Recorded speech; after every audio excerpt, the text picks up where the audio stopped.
Esto permitía que un niño pudiera cargar hasta 25 litros de agua, en verdad no cargar, hacer rodar 25 litros de agua, lo cual permitía, por ejemplo, que 2 adultos se dedicaran a tareas más complejas que no estar esperando en la fila para recibir agua del camión.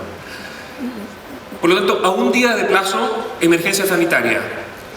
La segunda cosa que pasó en Chile, no sé cómo habrá sido el caso en México, fue que tuvimos una crisis de seguridad social y política ante el miedo de que los servicios básicos no fueran repuestos. Empezó una serie de saqueos y de, digamos, un nivel de tensión social. Hubo que declarar estado de sitio en muchos lugares. Por lo tanto, había una incerteza respecto de si cuestiones básicas como comida iban a poder existir. El diseño, por lo tanto, del refugio de emergencia era fundamental. Y al tercer día estaban las comunicaciones cortadas en Chile, no pasaban las llamadas por teléfono, sí pasaban los mensajes de texto.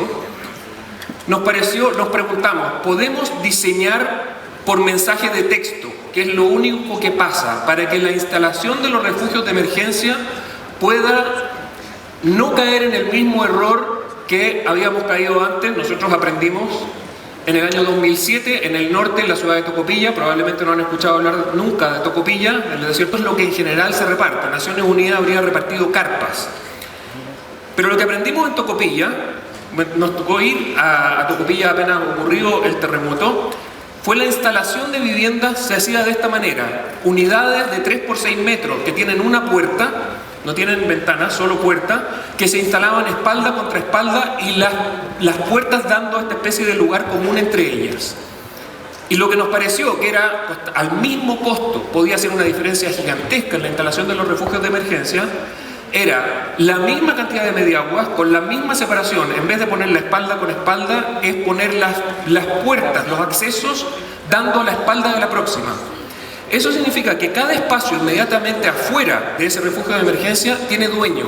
Es donde una persona puede ir a la casa dañada y juntar los enseres, todo lo que es una de las cuestiones por qué la gente no abandona las zonas de peligro, porque tienen miedo que les roben las pocas pertenencias que le quedaron. Y en refugios de emergencia pequeños no hay donde ponerlas. Si ese espacio de allá afuera era un espacio con dueño, existía la probabilidad entonces que esas personas tuvieran un poco más de disponibilidad para irse a este refugio de emergencia, y esta fue la recomendación que enviamos por mensaje de texto. Esa mediagua que se entrega con los servicios de emergencia, disponerlas cada 3 metros, no espalda con espalda, sino que hacia los frentes. Bueno, esta fue la instrucción que logró pasar al sur del país por mensaje de texto al tercer día. Y básicamente son muchas cuestiones que nosotros aprendimos de los proyectos de vivienda social.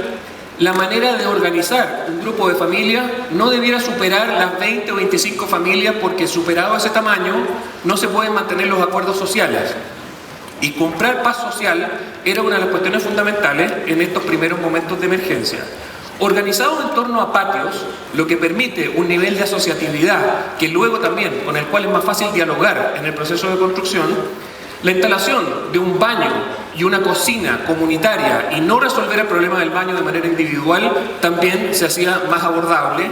Pero cuestiones tan simples como mantener el aseo de ese baño químico, por ejemplo, puede ser hecho cuando hay una cantidad de familias que saben quién es quién. Por lo tanto, esta unidad territorial, y si se fija ahí, la disposición que después con materiales que probablemente encuentran en los escombros de la demolición, puede techar ese espacio intermedio. Y esta unidad territorial, en principio, lo que nos permitía era comprar tiempo. Lo que necesitábamos era generar condiciones de emergencia que no fueran tan malas, tal que sacrificaran la calidad de la construcción de ahí en adelante. Estos son los diseños de vivienda, de refugios que hicimos, que son levemente distintos, pero básicamente la estrategia era disposición al tercer día de esas unidades. Al día 10 nos pareció que había que repensar, o estaba mal planteado el problema del refugio de emergencia, o el caso de la carpa en Naciones Unidas. En el caso de Chile no es con carpa como se responde a la emergencia, sino que se entrega esta mediagua que tiene un costo del orden de $1000, es tabla de pino, sin ningún tipo de aislación, y en Chile hace frío, 18 metros cuadrados, y se demora más o menos un día por unidad en ser instalada. Por lo tanto, los voluntarios pueden hacer este tipo de trabajo y es como se canaliza en general rápidamente la emergencia de cualquier tipo, desde incendios a terremotos, es lo que vemos. En paralelo, empiezan los procesos de reconstrucción definitiva. Y lo que se hace en Chile, en general, con la política habitacional vigente, son unidades usando subsidios del Estado, que cuestan del orden de $30.000, que construyen del orden de 50 metros cuadrados y cuyo tiempo de construcción es del orden de 12 meses. En cualquier caso, los presupuestos de emergencia, de refugio y los presupuestos de vivienda definitiva corren por carriles paralelos. De hecho, el presupuesto de vivienda de emergencia es plata que se desecha, no se ocupa de ninguna manera, todo eso son viviendas o refugios que desaparecen y se mantiene el presupuesto del refugio de la vivienda definitiva. La vivienda definitiva, no teniendo el estándar adecuado, porque no hay suficiente dinero para hacer el tamaño que la evidencia muestra que una familia de clase media necesita, que es en torno a los 70 u 80 metros cuadrados, con esos $30.000 se pueden construir en el mejor de los casos entre 30 y 40 metros cuadrados. Después de que se ha logrado reconstruir, empieza el proceso de transformación por parte de la familia para pasar del estándar de vivienda social al estándar de clase media, solo que eso ocurre a pesar del diseño y no gracias al diseño. Empiezan a sacrificarse cuestiones como el muro cortafuego entre propiedades, la integridad estructural de la vivienda, el techo, que es una partida compleja de ejecutar, se altera y se rompe. Por lo tanto, esta estrategia a nosotros nos interesaba sustituirla y la podíamos sustituir en la medida que explicáramos presupuestariamente que el dinero del refugio de emergencia, en vez de ser plata que se bota, era un anticipo de la vivienda definitiva. Y para eso había condiciones de diseño que tenían que ocurrir y diseñamos lo siguiente.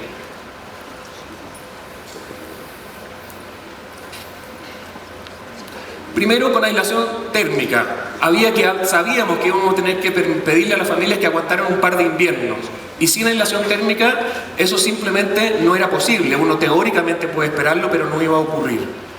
Y en la medida que la vivienda era de mejor calidad, y ese era el punto, esa vivienda de emergencia se podía reutilizar luego como una parte de la reconstrucción definitiva.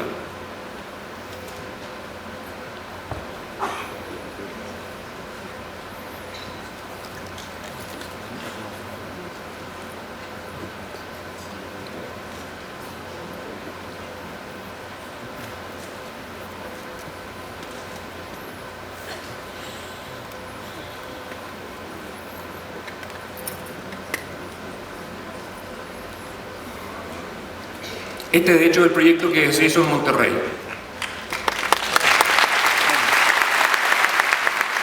En aquello que es más difícil de hacer de manera individual por una familia y en aquello que más puede garantizar el bien común en el futuro. Por eso, que si la evidencia mostraba que clase media puede vivir en 70 u 80 metros, pero con fondos públicos se podían construir apenas 30 o 40, en vez de hacer lo que el mercado o el Estado hacía, con 30 o 40 metros cuadrados, que era una casa pequeña, nosotros nos preguntamos si 40 metros podían ser pensados como la mitad de una casa buena. Y una vez que uno reformula el problema de ese metraje, para el cual no hay otra opción, es un hecho, es un dato de la causa, lo formulas como media casa buena, la pregunta importante es ¿qué mitad hacemos? La mitad que no se va a poder hacer bien por cuenta propia. Y permites luego, y en este caso no es la autoconstrucción, que era como enfrentábamos vivienda social, sino que fueran esos 36 metros cuadrados del refugio de emergencia, que como eran de mejor calidad, no se deshacían físicamente, podían ir a parar como la segunda mitad de la vivienda de emergencia. Eso además permite que la construcción de vivienda definitiva, en vez de tener que hacer todo, hacía solo una parte.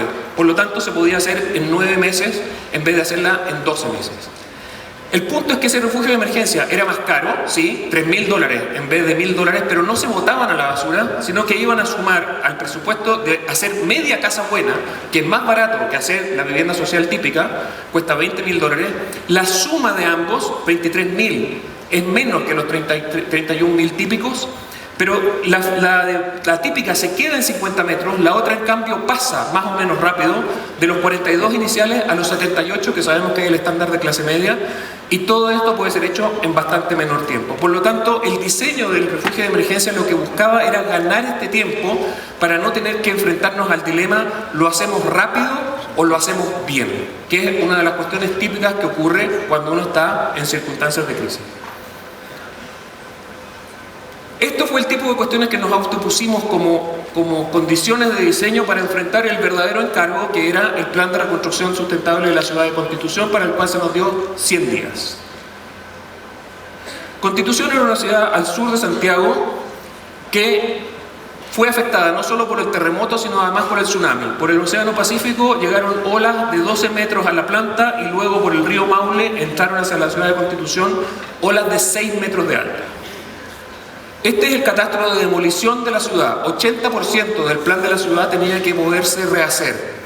Y cuando uno tiene ese nivel de demolición, de nuevo, este cliché que tiene sentido, es una ventana de oportunidad que uno no querría perder para, en circunstancias normales, una ciudad no habría cambiado ciertas cosas que tienen que ocurrir y uno no querría, y parte de eso lo conversaremos al final de esta presentación, ustedes tienen una oportunidad en México con la reconstrucción para que cosas que en circunstancias normales no se podrían haber cambiado, este es un momento de hacerlo.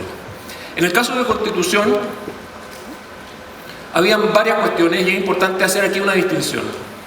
En Chile en general, con un terremoto de 8,8 que afectó 400 kilómetros del país, hubo del orden de 300.000 unidades de vivienda afectadas, hubo 500 muertos.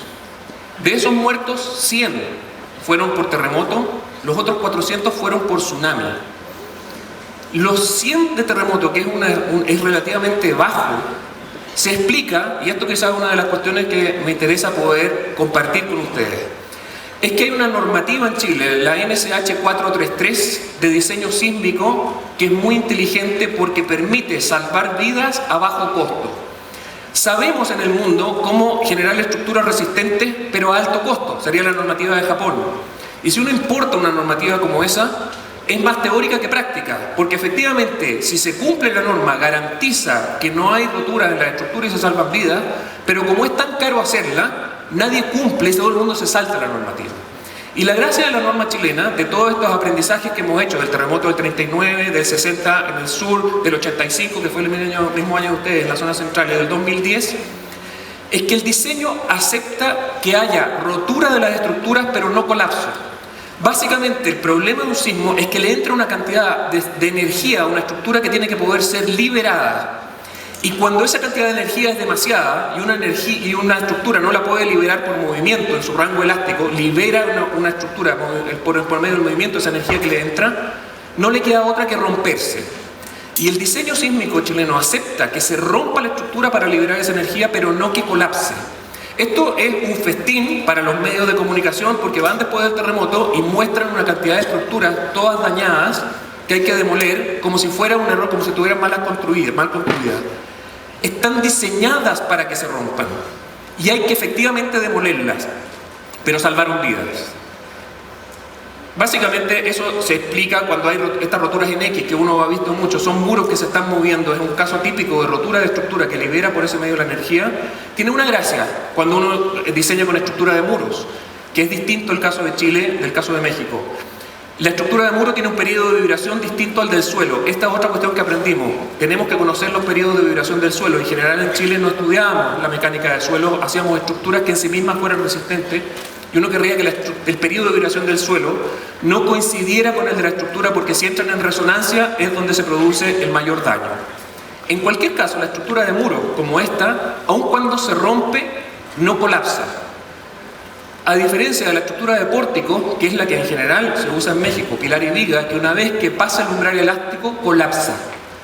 Esto tiene el agravante que en México los periodos de vibración de los suelos muchas veces entran en resonancia con la estructura y eso explica el nivel de destrucción que hay, además cuadra por medio, cuando el periodo de vibración de un suelo que es relleno es distinto del de la cuadra que viene, y si además existe la mala suerte que entraron los mismos periodos de vibración de estructura y suelo en resonancia, ocurran cuestiones como esta. Pero esto me parece que es una de las cuestiones que se podría integrar a la discusión pública, una norma que permita a bajo costo salvar vidas. Lo que era claro es que iba a costar muchísimo la reconstrucción y uno querría gastarse bien ese dinero tanto público como privado. Esta diapositiva es bien aburrida, pero probablemente sea de las más importantes que uno podría transmitir. Cuando nos llamaron a hacer el plan de reconstrucción de Constitución, se nos dieron los 100 días y los que nos llamaron fue una empresa privada, una forestal, Arauco, que en vez de donar ladrillos dijo voy a donar conocimiento. El grupo de profesionales que van a trabajar en esto, esa es nuestra donación a la ciudad. La discusión pública era ¿y qué hacen los privados metiéndose en un rol que debiera ser el del Estado? Al Estado, de hecho, le cabría en principio hacer este tipo de cuestiones. El problema está en que el Estado se mueve demasiado lento. En estricto rigor, para un proceso de reconstrucción habría que haber hecho una licitación pública con 3 cotizaciones mínimo, y eso toma muchísimo tiempo, del orden de 1 año hasta que entra por el sistema de inversión pública. Pero además, en el caso de Chile, no se habría sabido ni siquiera qué licitar. ¿Qué hacemos para esta nueva ciudad? No habían términos de referencia para esa licitación. En cambio, el mundo privado puede ser un atajo para moverse más rápido. El problema es que el mundo privado despierta esta sospecha de que va a hacer las cosas orientada al beneficio personal.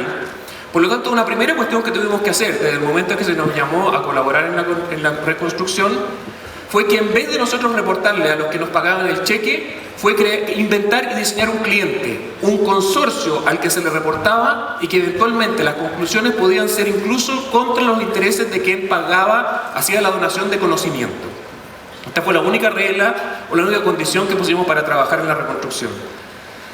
Por lo tanto, todavía era un acuerdo que es más o menos típico, la alianza público-privada. Y lo que era evidente que con este nivel de destrucción nunca lo íbamos a resolver a menos que ocupáramos la capacidad de la propia gente como parte del problema, parte de la solución y no como parte del problema. El problema con la gente es que tiene una agenda corta. Tampoco aquí se trata de poetizar y de idealizar la participación, porque la gente lo que está buscando es lo antes posible tratar de tener un beneficio privado, es incapaz de coordinar el bien común. Y esto que es importante entender, en ciudades el recurso más escaso no es la plata, es la coordinación. En el aparato estatal es difícil coordinar, para qué decir en las iniciativas individuales, aun cuando sean bien intencionadas. Por lo tanto, este cliente, esta unidad, esta tríada al cual se le hacía el reporte del plan de reconstrucción, fue probablemente una de las cosas que probaron que este modelo luego lo ocupáramos en otras condiciones u otro tipo de catástrofe. Ahora vota proposición y vaya a la casa de Express y exprese su opción. Participa a toda la comunidad, así que toda la comunidad. Específicamente yo como pescador tengo 25 pescadores. ¿Dónde lo voy a llevarlo yo? ¿Al bosque? Entonces, ¿por qué nosotros no podemos tener una defensa de hormigón? Por supuesto, bien hecho. Soy historia de Constitución y vivo en mis actores. Y este señor me viene a decir que yo no puedo seguir viviendo ahí. Ha vivido toda mi familia, toda una vida ahí. Crié a mis hijos y mis hijos criarán a sus hijos y mis hijos y mis nietos y todo. Pero ¿por qué me vayan a imponer usted? Él me está imponiendo. Mi zona de riesgo yo no puedo autorizar a construir. No, él mismo lo está diciendo.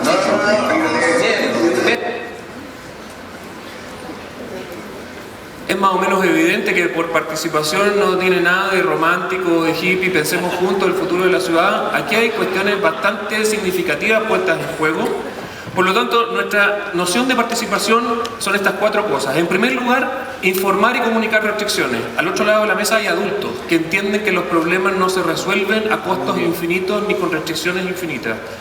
Si alguien sabe hacer uso eficiente e inteligente de contextos restringidos, son las propias personas. Por lo tanto, hay un conocimiento, que es el punto 3, que cuando no se puede hacer todo, es la propia gente la que puede orientar cómo se establecen prioridades, qué hacemos primero y qué dejamos para que pueda ser hecho en el tiempo sin afectar el bien común. Lo más importante probablemente sea que por participación o en el proceso de participación a nosotros no nos interesa identificar cuál es la respuesta. Lo que nos importa es saber cuál es la pregunta.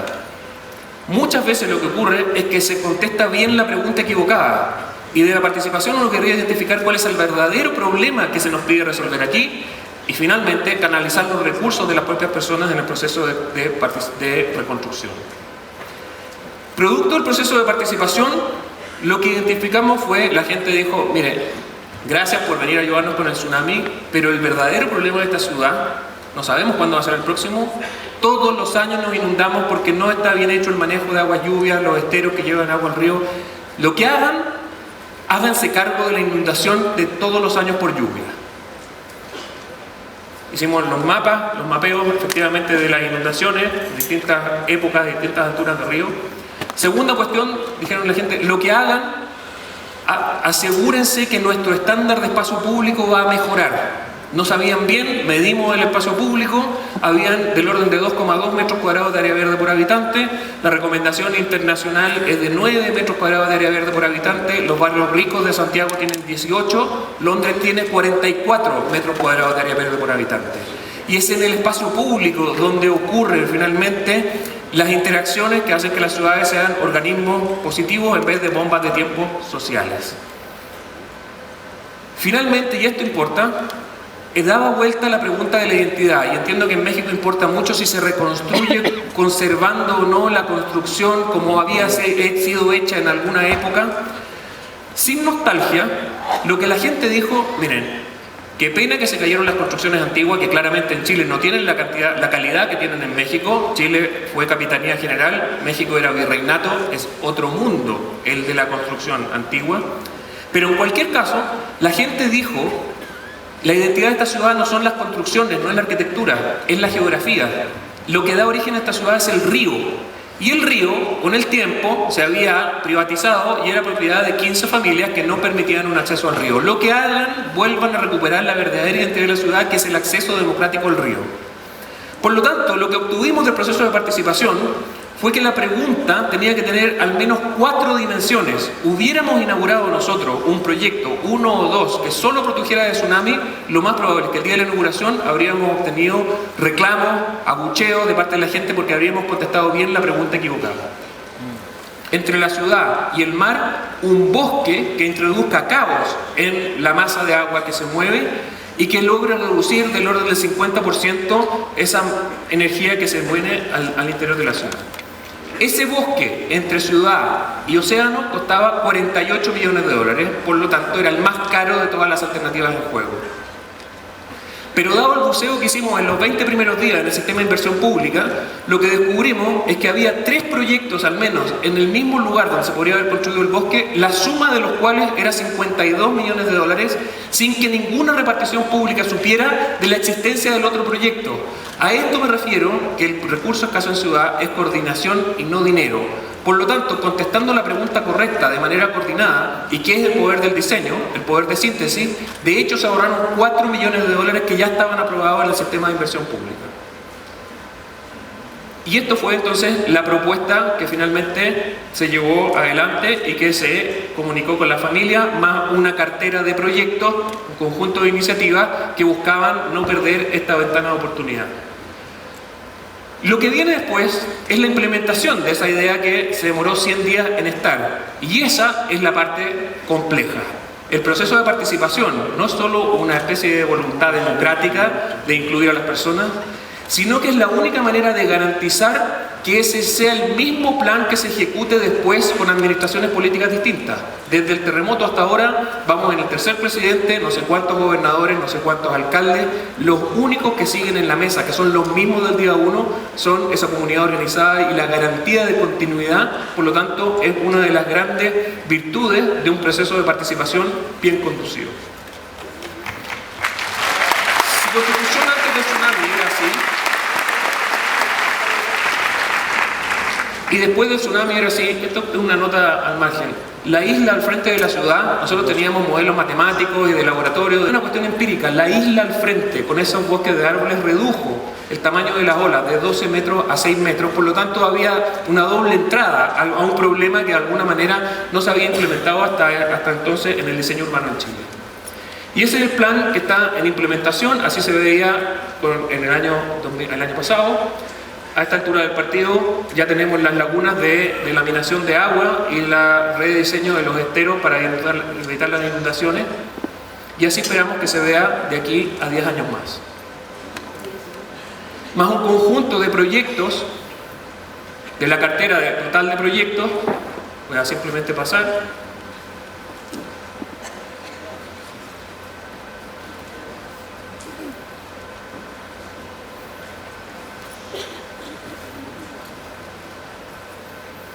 De esta cartera de proyectos, del orden del 75% quedó ejecutada. Debe haber unos 12% de proyectos que están ya dentro del sistema de inversión pública y algunos que han tenido que ser redefinidos, pero esperamos que dentro de la próxima década, del orden del 92 o 3% de los proyectos del plan original vaya a haber quedado ejecutado. ¿Qué nos faltó? Y probablemente que hay algunas cuestiones que uno querría que con lo que les tocó vivir a ustedes no fuera una oportunidad perdida. A nosotros nos habría gustado y no fuimos capaces de introducir la idea de que ciertos servicios básicos podrían estar aislados sísmicamente. Es decir, que después del terremoto no solamente salvan vidas, sino que quedan útiles para ser utilizados de otra manera. Hay mucha tecnología de aislación sísmica a bajo costo que se ha desarrollado en el último tiempo y uno querría, por ejemplo, que los colegios, el drama que les tocó a ustedes con los colegios, donde uno no querría, cuando hay un terremoto se cortan las comunicaciones, uno no sabe si los niños están bien, si están mal. Si uno supiera que todos los colegios del país están aislados sísmicamente, lo primero que uno sabría es que a los niños en el colegio no les pasó nada. Pero segundo, es que esos colegios quedarían útiles como albergues, porque son los lugares donde hay que llegar a los damnificados. Por lo tanto, la serviciabilidad de los servicios básicos sería algo deseable. Ustedes que quizás conozcan este edificio por el diseño de arquitectura, que se ha ganado algunos premios, el Centro de Innovación Angelini en la Universidad Católica. Lo que se conoce menos es que este es un edificio que está aislado sísmicamente. Tiene estos amortiguadores entre la estructura que está anclada al suelo y que luego tiene esta especie de planchas donde el suelo se mueve hacia lado y lado hasta 40 centímetros y permite por lo tanto que el edificio quede intacto. Son del tipo de cuestiones que nos interesaba con esta arquitectura poder probar. Y en el proyecto de vivienda social que se desarrolló al comienzo, cuando Elemental partió, esa es la tecnología que se conoce en el mundo. Aisladores con anillos de acero y goma que puede disipar energía. Hay algunas otras, como los deslizadores de teflón. Básicamente el principio es que la estructura flote sobre el suelo cuando el suelo se mueve, que en teflón se puede hacer a bajo costo, pero los incas ya lo sabían hacer, con fundaciones de arena que se licuaban y luego piedras redondas sobre la cual la estructura encima se movía como si fuera un auto, o aisladores geométricos que por forma, una sección de casquete de esfera, vuelve a su posición original. Si ustedes no desaprovecharon una oportunidad y algunas escuelas, incluso de manera emblemática, pudieran ser aisladas sísmicamente, son del tipo de cuestiones donde uno creo que podría transformar o hacer que las pérdidas de vidas humanas no hayan sido en vano.